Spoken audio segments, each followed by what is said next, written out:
اللہ تعالیٰ نے حضرت سلیمان علیہ السلام کو ایسی شان عطا کی تھی جو دنیا میں کسی اور کو نہیں ملی۔ آپ اللہ کے نبی بھی تھے اور بہت بڑے بادشاہ بھی، لیکن پھر بھی دل سے بے حد عاجز اور اللہ سے ڈرنے والے تھے۔ اللہ نے انہیں ہواؤں پر حکومت، جانوروں اور پرندوں کی زبان سمجھنے کی طاقت اور جنات کو قابو میں رکھنے کی نعمت عطا کی تھی۔ ایک دن کا واقعہ ہے، حضرت سلیمان علیہ السلام اپنے لشکر کے ساتھ سفر پر تھے۔ اس لشکر میں انسان، جن اور پرندے سب شامل تھے۔ جب قافلہ آگے بڑھ رہا تھا تبھی حضرت سلیمان علیہ السلام نے اچانک قافلے کو رکنے کا حکم دیا۔ سب حیران ہو گئے۔ آپ نے زمین کی طرف دیکھا اور فرمایا، رکو، یہاں سے کوئی بھی آگے نہ بڑھے۔ اصل میں آپ نے چینٹیوں کی آواز سنی تھی۔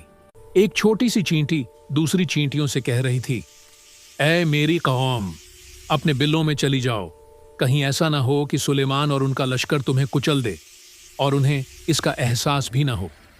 یہ سن کر حضرت سلیمان علیہ السلام کی آنکھوں میں آنسو آ گئے۔ آپ مسکرائے اور اللہ کا شکر ادا کیا۔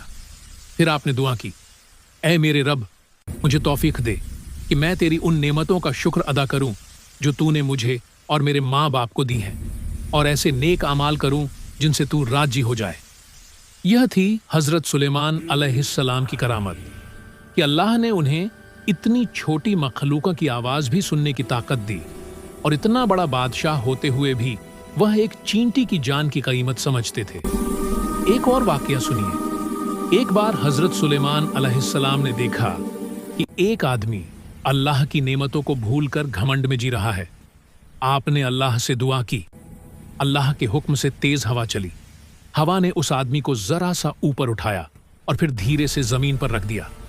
حضرت سلیمان علیہ السلام نے فرمایا، یہ اللہ کی قدرت ہے، اگر وہ چاہے تو انسان کو پل بھر میں اونچائی سے نیچے اور نیچے سے اونچائی پر پہنچا دے۔ اس آدمی کی آنکھیں کھل گئیں، وہ رو پڑا اور اللہ سے توبہ کرنے لگا۔